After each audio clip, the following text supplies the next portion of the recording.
Welcome to the Joy Lab podcast, where we help you uncover and foster your most joyful self. Your hosts, Dr. Henry Emmons and Dr. Amy Prasek, bring you the ideal mix of soulful and scientifically sound tools to spark your joy, even when it feels dark. When you're ready to experiment with more joy, combine this podcast with the full Joy Lab program over at joylab.coach. Hello, I'm Henry Emmons, and welcome to Joy Lab. And I'm Amy Prasek. Here at Joy Lab, we infuse science with soul to help you build your resilience and uncover your joy. We're talking about moving today, which is exercise, but more effective, sort of, is my thought here. So let's get into it. Well, some people may wonder what's the difference? Right. Why are we talking about moving versus exercise? Isn't it all one and the same? Mm-hmm. I had an epiphany experience about 20 years ago, I think. It was a long time ago. But I was doing a talk to an elder hostel group at the University of Minnesota. And this was a group of people that were really elder. It was probably, an average was maybe 75 to 80 years old. And we were talking, actually the topic was depression, and I was trying to engage them in some conversation. And so I said to this group, why do you think depression is more common now than it used to be? And, people had some ideas. And then I suggested that one reason was because life is more stressful now than it used to be. Henry. I know. You get it, right? You can kind of see what a dumb thing that was to say. But I realized my mistake almost immediately because I basically had just told my parents' generation that the Depression era folks. They had it a lot easier than we did. Yeah. And they very quickly, but politely, corrected me. They said things to me like, "Sonny," and "young man." And even though I was 20 years ago, I was a prematurely gray. I didn't look I wasn't a whippersnapper at the time, but I clearly touched a nerve, and then a conversation ensued. But it was very striking to me because one, I learned, don't ever tell your elders that they had it easier than you did. But two, they didn't actually. And one of the things that they pointed out, a great number of them, even though I think all of them currently lived in the Twin Cities, they were retired or maybe they had worked in the cities, but over half of that group grew up on a farm. And that's kind of my point, is that they were talking about how when they were young, they all had to work a lot. They worked outdoors. And I grew up in a farming community. I should have known this, but at least half of my classmates were farm kids, and they worked a lot. And it made me realize that all of our ancestors, essentially, except for the very few elites going way, way back, were making a living through moving their bodies. And by and large, it wasn't, people weren't exercising in the way that we think of it now. They weren't going to the gym, strapping on their shoes, working with a personal trainer, but they were moving their bodies for probably 5 to 10 hours a day. And that was just the norm. That's just how practically everybody lived. And that is such a sea change in how we are living today. This is reminding me. So I love group fitness and I teach group fitness. I've taught group fitness for a long time, yoga and a few other things. But there's this class called 3D30 that I really love. It's like this heavy tube that you hold on to and you make these hilarious motions with it. And it's this kind of offset movement training. So you're moving in these dynamic ways. And it came to be the creation of this proprietary exercise tool. And the workout behind it came from, I think it was a hockey coach. And he had been working his kids strength and conditioning for 2 hours a day, just power, hard all the time. And they were playing these farm teams who could just outperform everything. It was just, they'd get blown out from these farm teams. And so the coach came up to one of those coaches and said, well, what's your strength and conditioning routine? How are you working these kids so well so they're so agile and they can skate and skate and skate and skate? And he said, oh, we don't do strength and conditioning. These are farm kids. Go to the farm and see what they do. No joke. This whole exercise routine is based on shoveling hay and moving hay bales left and right. I was like, oh, Lord, yes, we have taken what was daily movements and now it's a whole marketing scheme. But it was really interesting to think that, yeah, these are the ways we've moved for so long. We're trying to kind of bring them back into our daily life. And now, we can go to a class on how to throw hay bales for those of us who live in the cities. Right. Well, I like to remember that moving a lot is how we have evolved. That's, it's just kind of absolutely built into our bodies and minds to be moving frequently throughout the day. It just really helps me to remember that. But in terms of mental health, we sometimes don't recognize how important that is. And it's really worth emphasizing that the health of your brain in every way, including keeping your brain sharp as you age, but also very directly with mood and sleep and memory, it is all linked very strongly to regular movement, whether that be what we're calling exercise or what we're just calling movement. I'm reminded of this quote that I love from Oregon Congressman Earl Blumenauer. He says, let's have a moment of silence for all those Americans who are stuck in traffic on their way to the gym to ride the stationary bicycle.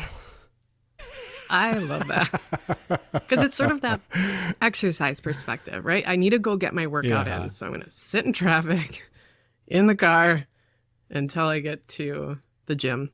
So it's sort of this perspective shift. I think is really helpful. I found it really helpful focusing on movement more. And there's a growing body of research here as well to support this kind of approach to fitness. And I think one reason is because so many exercise fads kind of fall into this more is better, harder is going to be better, that kind of messaging. And it's just not true. Exercise creates a stress response. It's not a bad thing. But this is just an example. If we work out too hard, we can put too much stress on our system. And too much stress takes a while to recover from. And that's when exercise can actually make us feel worse. Or, those are the goals that we have, this intense exercise routine. And then it's really hard to stick to. I'll give an example from my own experience here. I fell into this running trap for maybe a year. If you've ever listened to the pod before, you probably know that I don't like running. I hate running. But I thought at that point it would be, a healthier, more evolved human if I ran. And I love, actually, Jim Gaffigan's thoughts on running a marathon. He describes how everyone lines up in their voluntary prison numbers, and then some guy shoots a gun, which is a red flag, he notes. And then the winner of the marathon, after, how many hours, looks like they were forced to run a marathon as part of a ransom negotiation. And that's how I feel about running.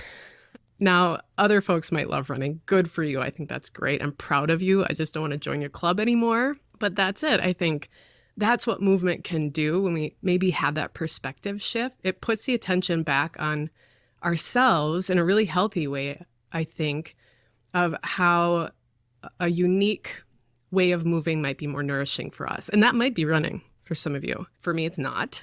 And that's fine. But movement, or that way of looking at exercise, about moving more, it helps me remember my why, which is that I want to move more freely. I want to move more joyfully. I want to enjoy what I'm doing. I want to move with less pain for as long as I can.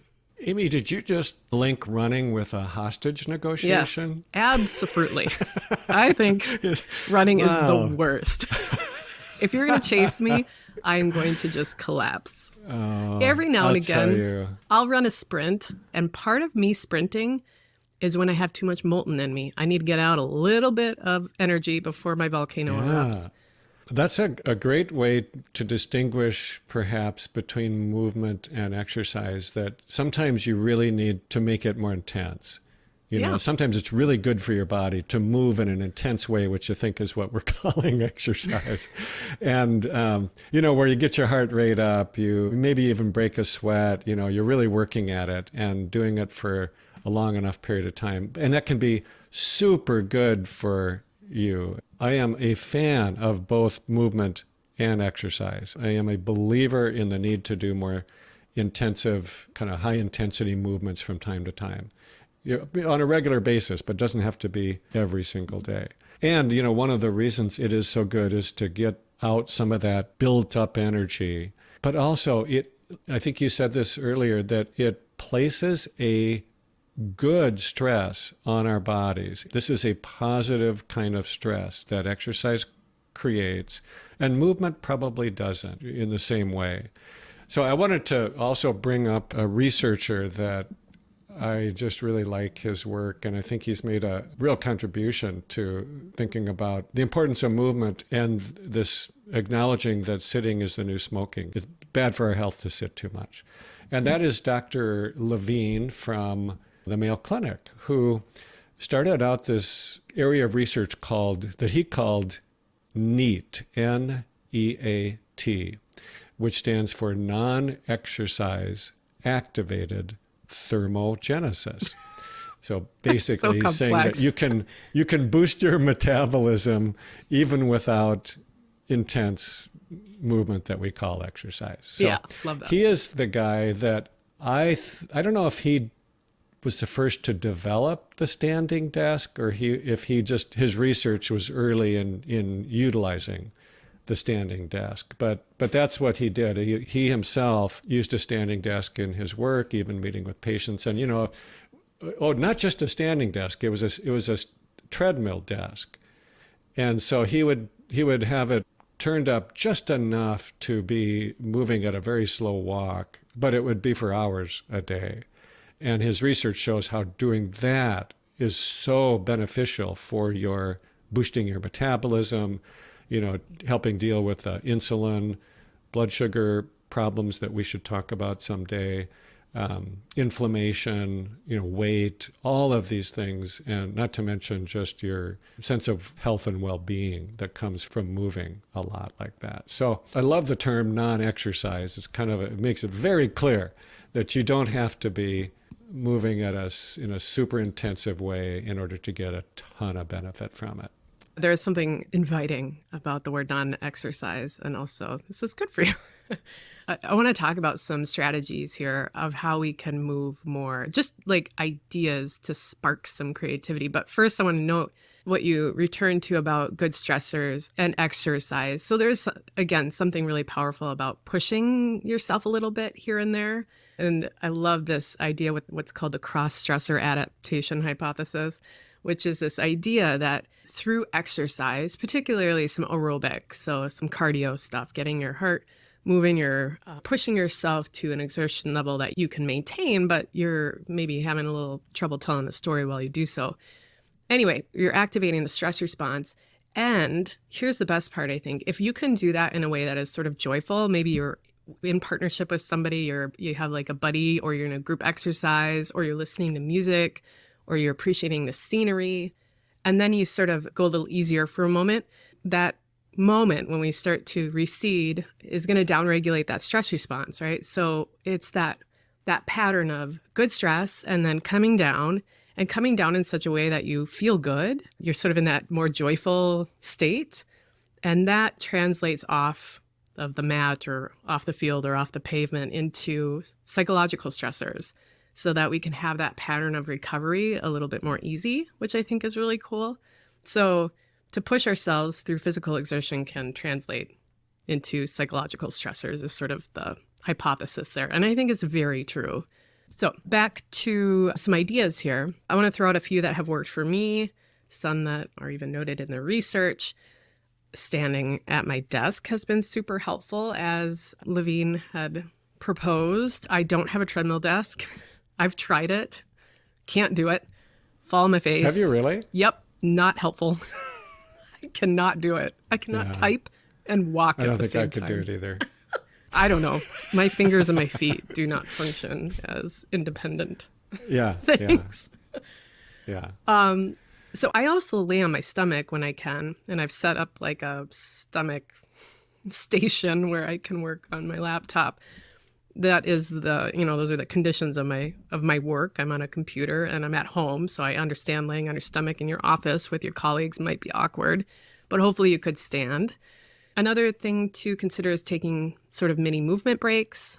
I like to head out to the chicken coop and hold a chicken every now and again on a mini movement break. I usually go outside if I can, putter in the yard if I'm not in the chicken coop, or pick up some snow. I have no agenda, and I think that's the point. And another one is family dancing. This is what my 5-year-old has encouraged. And we have a microphone, and we put music on. And I'm a terrible singer and dancer, and that's not the point. We just have a lot of fun together. Yeah, right. That's not the point at all. It's just feels so good to move like that, doesn't it? Just to move however your body wants you to move. Yeah. Well, you mentioned it earlier, but I just had an experience. Last night we babysat our granddaughter for 3 hours, and she's about 2 years old. Oh boy. Chasing after a toddler is like super involved movement. That's My high intensity goodness. interval training right there. Yeah. I like what you described, just kind of wandering, taking these tiny breaks throughout the day. I don't have a chicken to hold, but I do have a dog to walk, a Bodhi. And I also love going for walks after a meal. I love going for, even if it's just 10 to 15 minutes, if you could do it after each meal. I can't do it that often, or don't, but I think it would be really, really helpful physically as well as emotionally to take a short walk several times a day. And I like doing it after meals because I think it sort of helps you unwind and digest and maybe even boost your metabolism a little bit. Yeah, so we've got lots of resources over at Natural Mental Health as well. We've got the resilient movement plans. I'll link those so that can also serve as some inspiration to get you thinking and get you moving more.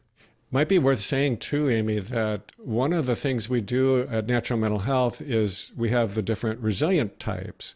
And each resilience type has its own movement plan, because we recognize that our different mind-body types really do best with different forms of movement and exercise. It's kind of cool. Yeah. I'd like to do a poll and see if it's the passionate and determined types that are the runners. Yeah. Me too. Enthusiastic and creative. We'll cheer you on. So I will put those movement plans in the show notes. So to close, I want to take a little wisdom from Hippocrates.